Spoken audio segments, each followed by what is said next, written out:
Hey guys, Scripter here with another video. And so a few people were getting a little excited yesterday about the report from the Hollywood Reporter that Rian Johnson was offered the showrunner's role, essentially, for episode 9. And I saw some posts and some people, I was like, what? This doesn't make any sense. This is weird. Because from all accounts that I knew, it was Trevorrow, and then they gave it to JJ. And I was like, this is kind of weird.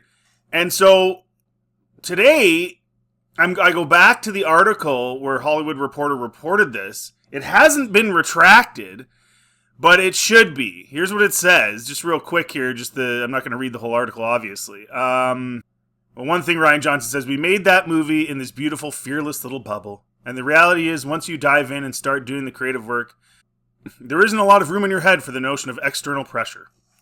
Well, this is the same guy who said, make a movie. We're making it for us, Mark. We're not making it for the fans, right? When Mark Hamill was questioning what he was doing with Luke. Okay, and here's what they say, though. Yet, while The Last Jedi made good money, I guess, a couple $100 million maybe, and satisfied Lucasfilm enough for them to offer Johnson the next movie, which he politely declined. Here, at least, was his first sustained taste of backlash. Some audience members rebelled against Jedi's moody take on Luke Skywalker. Yeah, it was moody. That was the problem. That Luke Skywalker was moody. Right, guys? That's the problem we had, was he was moody. It had nothing to do with him hating the Jedi and nothing to do with him being a bum and cutting himself off from the Force and not caring about anybody while bad things were happening in the galaxy. Had nothing to do with him thinking about killing his nephew. Nothing to do with that. It's because he was moody. Before I made the Star Wars movie, when I was very active on Twitter, if someone said anything to me... Okay, so now we're getting into the minutiae here.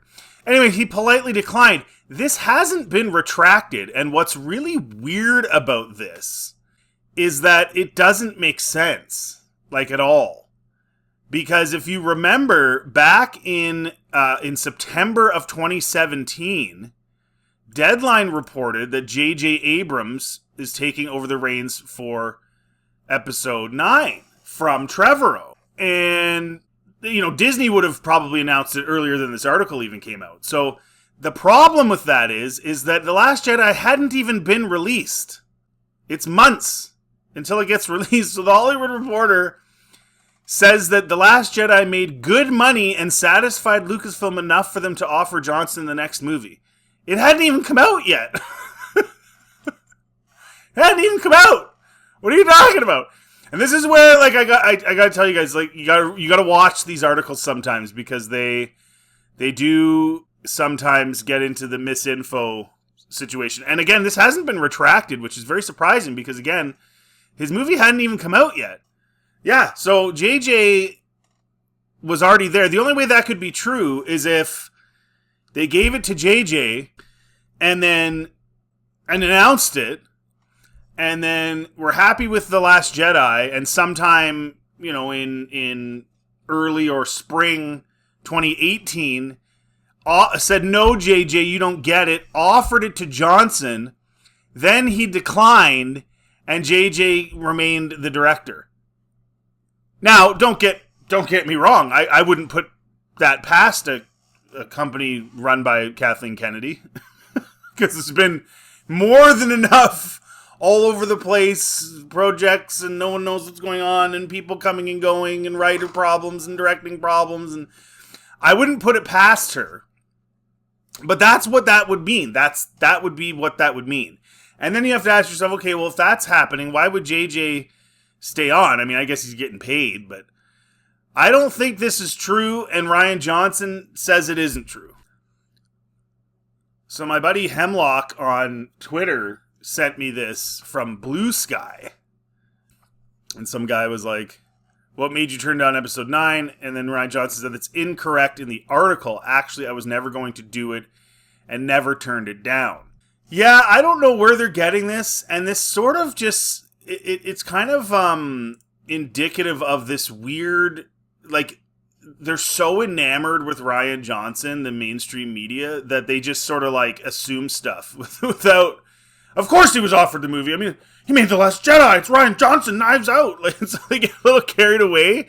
But they haven't retracted this, which is pretty surprising, unless it's at the end of the article. I feel like all retractions should always be at the top of the article. Sometimes they're not, though. Okay, no, there's no retraction. There's no correction in the anywhere.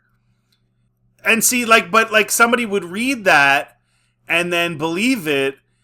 So, a Rian Johnson fan, and then they'd go on social media and they'd say, "Man, episode 9 would have been way better if Rian Johnson had just accepted it. He was offered it and everything, and he turned it down. Probably turned it down because of Disney and Kathleen Kennedy didn't. He probably didn't let him do what he wanted to do or something." That's what ends up happening when they put out this misinformation. And again, I'm not saying this person necessarily did it on purpose, but just the timeline, it wouldn't allow that, let alone the fact that Rian Johnson himself also said no, that didn't happen. There's no retractions. Okay, guys. Anyways, wanted to let you know that. Just be careful when you read some of these articles. Some of them are full of crap, so he's got to really watch it. But no, he was never offered episode 9. Not that it would have mattered. It was a horrible movie anyway, and it was trying to build off a terribly horrible movie anyway. So it's not like it would have mattered. It would have sucked either way. Whether it was JJ or Rian Johnson, it would have sucked. Trevorrow's was, from what I know about it, was better, but still not really that good either. It's really tough to do anything good after what they did with TFA, and then especially The Last Jedi. How are you going to make a good movie at that point? Like, what are you supposed to do? Like, there's nothing you could do. You might have been able to make a good one in 8. You might have been able to explain some of the crap in 7 if you were really clever and made it work, but there was nothing you could do by 9. And that's what makes me laugh when people say that The Rise of Skywalker is the worst of the 3. I tend to agree, but in a way I don't, because there was nothing you could do, right? Like, there was nothing you could do about it at that point. Like, you're telling me you would have made a better movie after The Last Jedi? How? I don't know what you could have done. It was such a mess. I mean, I guess maybe, but I don't know.